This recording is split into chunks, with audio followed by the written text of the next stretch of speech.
Hello, lovely friend. I am Dr. Mary Barson. And I'm Dr. Lucy Burns. We are doctors, weight management and metabolic health experts. We are the creators of My Metabolic Action Plan, your two-step map to real health and weight loss, which is in fact the name of this podcast. Join my map now at rlmedicine.com.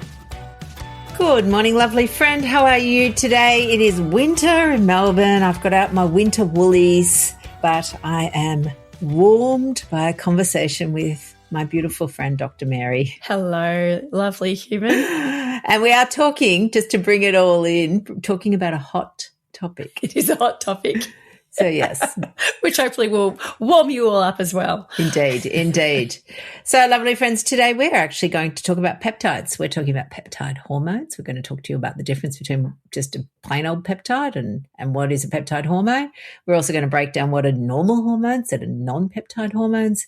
We're going to talk to you about the pros, the cons, the ins, the outs, the ups, the downs, and just hopefully give you an unbiased, informed kind of recount of the situation as it stands currently in Australia. Yes, absolutely. And, you know, there's a lot of unregulated peptides on the market out there, which is making this kind of the hot topic that it is, that has us a little worried for the health of our beautiful people out there. So that's why I want to talk about it, what we want to talk about today. I think it'd be sensible to just recap on what hormones are, because that's not always completely obvious. Often when we think of hormones, we think of estrogen, progesterone, testosterone, being on your period, being hormonal, the hormones becoming unreliable during perimenopause. That's the common narrative in our society, for good reason. But hormones are so much more than just our sex signaling hormones. Hormones are chemical messages that are used in our body for pretty much every single thing that we need to do to be alive. And they're all made by different, we call them the glands, different endocrine glands in our body. And collectively, we call the whole hormonal system the endocrine system. So hormones, chemical messages made by our endocrine glands, they are released into our bloodstream. They travel through our blood to their target tissues. And then once they reach their target tissues, they get that target tissue to do something, such as an ovary to release an egg. But that's definitely not the only thing. And they regulate our appetite, our weight, our metabolic health, our blood sugar, our stress responses. They are important for our mood and our motivation, reproductive health we've talked about, but also our energy balance. And they are actually essential for everything. Absolutely. And the interesting thing is, which you just reminded me when you said glands. So often people think of glands as like your lymph glands, and people will go, oh, my glands are up. And, you know, glandular fever is called that.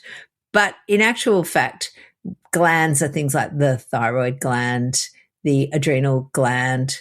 I love saying the word gland. Now it reminds me a bit of glimpse. It's a good word. Yeah, it's the glur in it. The garland. Yeah. So the garlands are important. And, we're talking about the hormonal glands, not your lymph glands. And that's, we can have a conversation about that one day, but that's a different one. That's right. Lymph glands release other things into our bloodstream. But the endocrine glands release hormones into our bloodstream. And we, in medicine, we like to categorize hormones into sort of three groups. This isn't perfect, but it is a good way to sort of think about the three main types. And they are the steroid hormones, which are small and they're fat soluble. They're made from cholesterol, and that's why they're called the sterol. Actually, we also call them the steroid hormones, and that includes cortisol, estrogen, testosterone, progesterone. The ON is a bit of a clue. And because they're made largely of cholesterol, they're what we call fat soluble. That means that they can very easily slip through the fatty membrane around all of our cells, and they're sort of slower acting but tend to be longer lasting. And then we have the peptide hormones, which are getting a lot of media coverage at the moment. And these are hormones that are protein-based. And there's little short chains of little amino acids being the tiny little building blocks of all of our proteins. A peptide is just like a little short protein, essentially. And examples of the peptide hormones are our good friend insulin, as well as our good friend GLP-1, as well as GIP, leptin, the pituitary hormones. There's actually quite a few of them, but they're kind of the main ones. And these guys are not fat soluble, they're water soluble. So they can't really enter the cell, or they have to act on receptors. So our cells have little protein docks outside of their membrane, waiting to get to sort of latch on to these hormones as they swoosh past in our blood supply. And then once the hormone docks onto the receptor outside the cell, then that chemical change in the receptor then signals a whole lot of chemical changes within the cell. So these ones tend to be quite fast acting.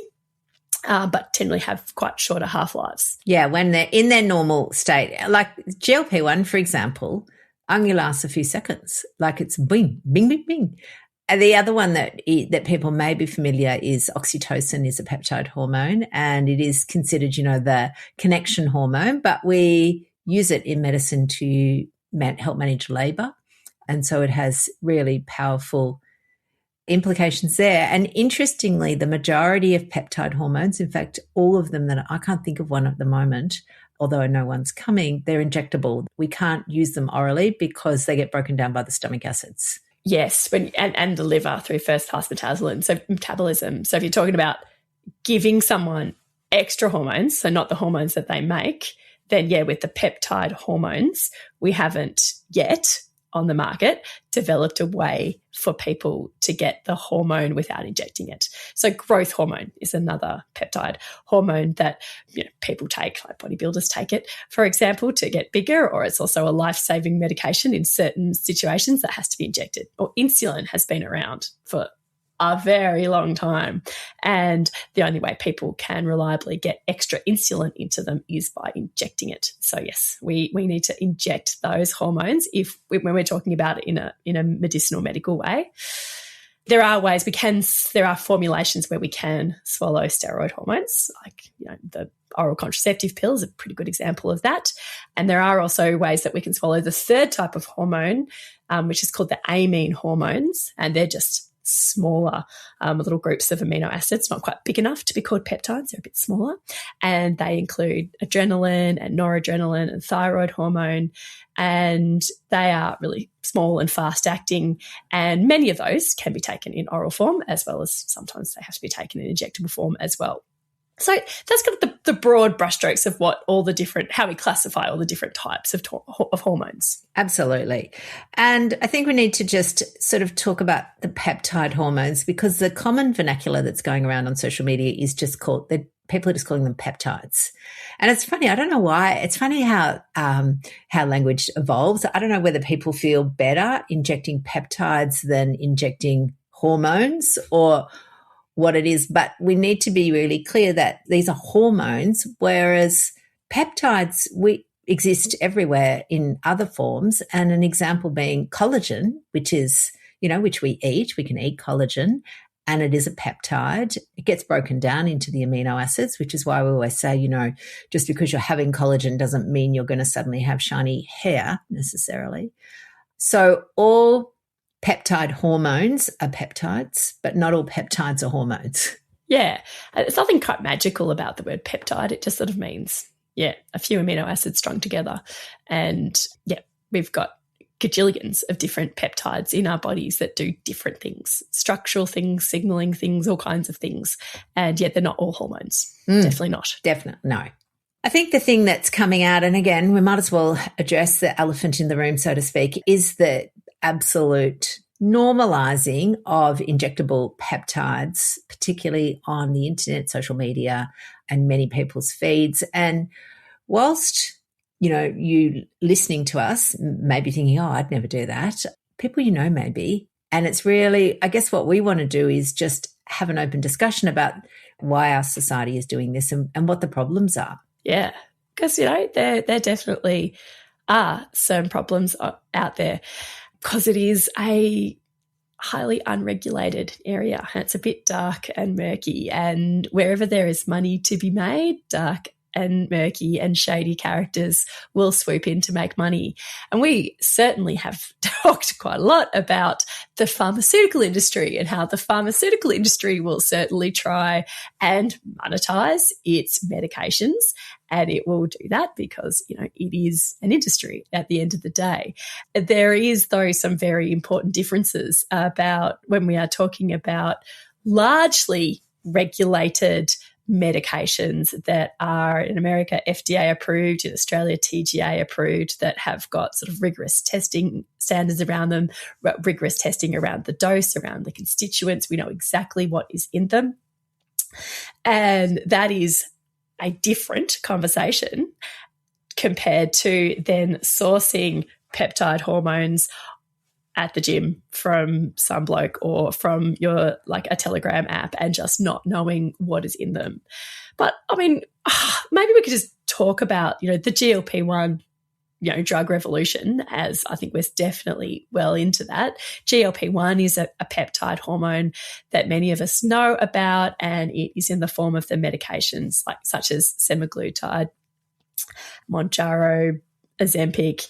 These medications are the medications that we have. They mimic the effect of we make our own GLP-1. So GLP-1 is a gut hormone that we make, a gut peptide hormone that we make. And as you mentioned, Lucy, normally it's just short, sharp flashes. That's how peptide hormones normally work.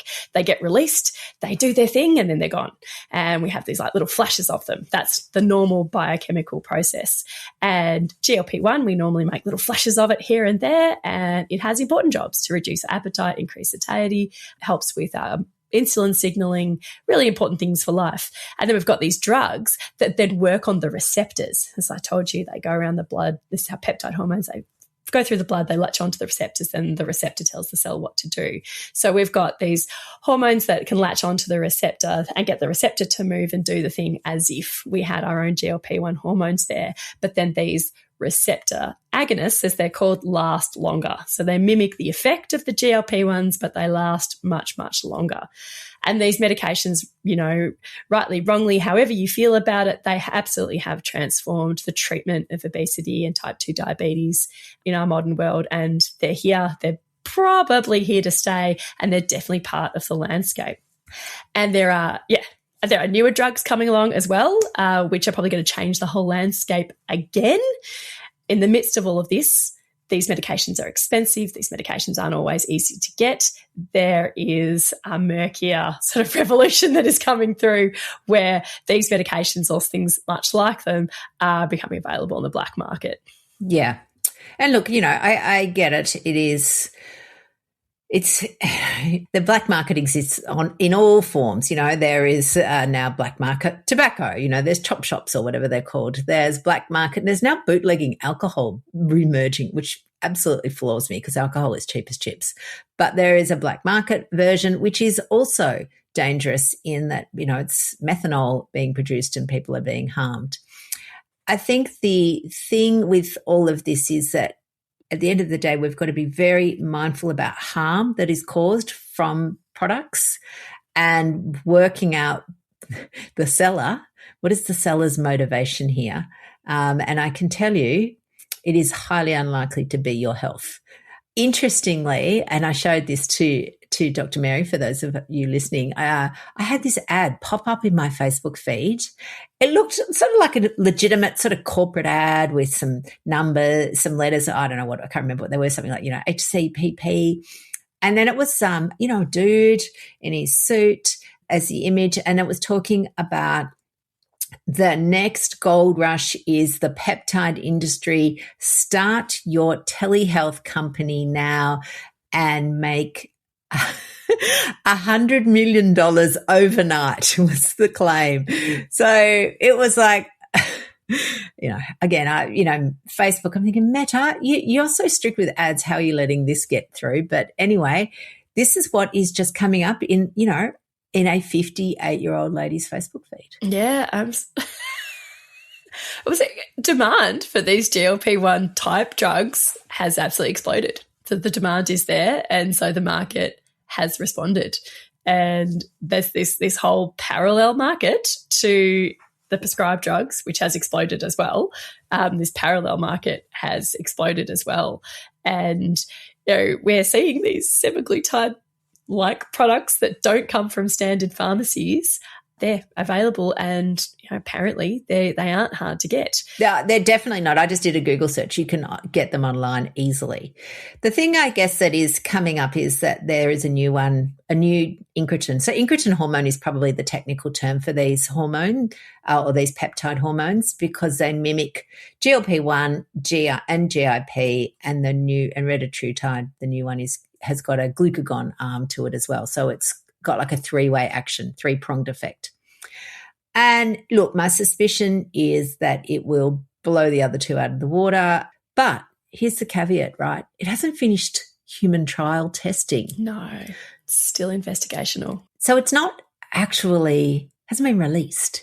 So whatever people are buying, it's not the actual drug. It's a version thereof. And in my mind, I've got this, the Breaking Bad, if any of you have watched Breaking Bad, you've got the cook in that little minivan instead of making crack, they're making peptides. That's probably a far more sanitized version of what is possibly happening. I work in youth mental health, where there's quite a lot of people there for alcohol and drug support as well. And a few of the alcohol and drug workers have got like real actual photos of laboratories where drugs are made, and they'll just show them occasionally when they think it will be helpful about how unbelievably disgusting these places are, like absolutely fetid, foul sheds where this stuff is being made that people are then putting into their bodies.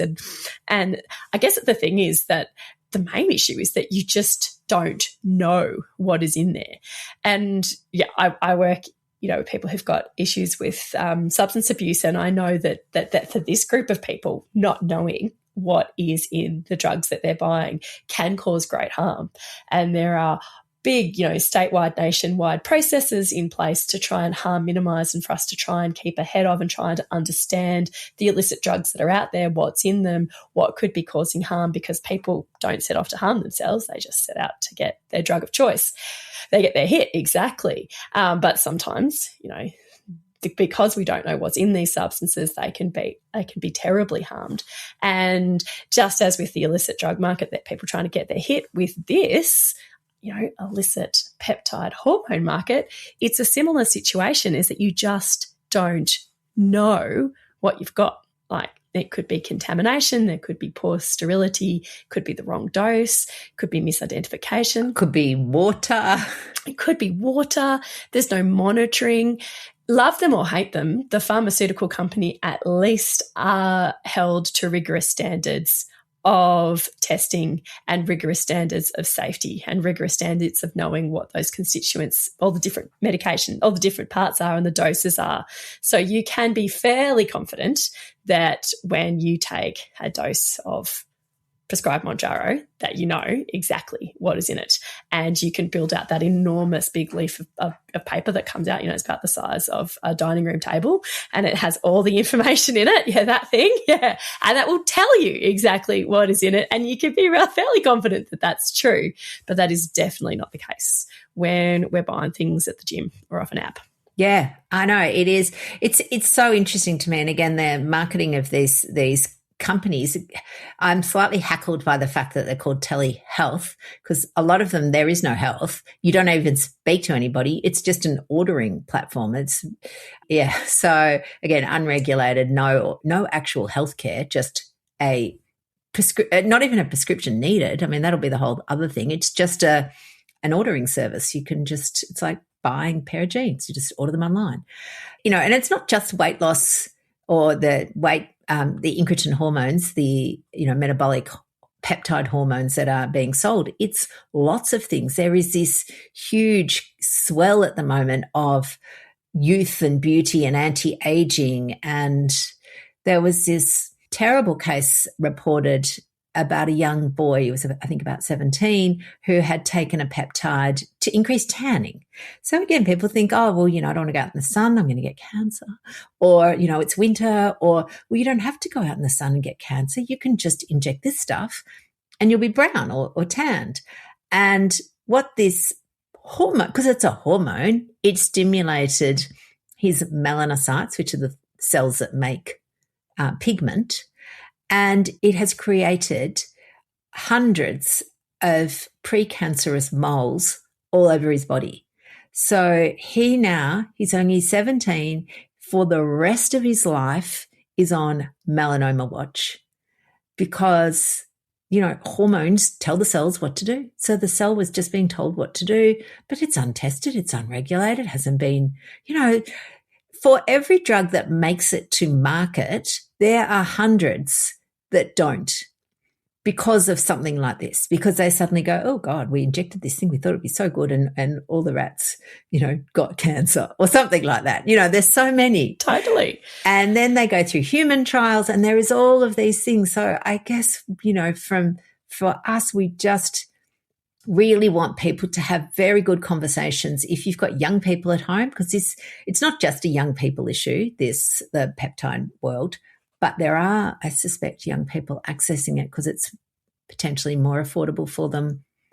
It's beauty enhancing. It's coming back to introduction of thinness world. They've got cute little names like Retta, that's the name, instead of, retatrutide, which is a bit of a mouthful, and its name hasn't even been, like its actual trade name, hasn't even been released because the drug has not been released yet. No, that's right. Another thing is that every single hormone has more than one effect on the body. Like, it is a really, outside of medications, outside of, adding more hormones in, it's a really tightly regulated orchestra within our body.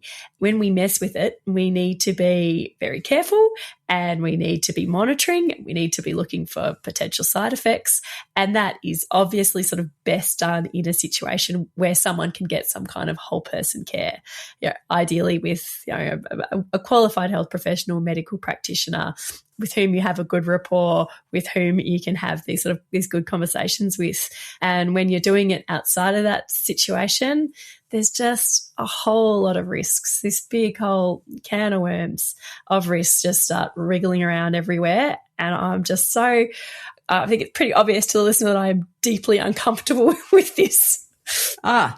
Absolutely. And, we have seen medication disasters even within the pharmaceutical industry that have had rigorous testing because they don't necessarily know long-term follow-up studies, which is why a drug doesn't come to market before it's been approved.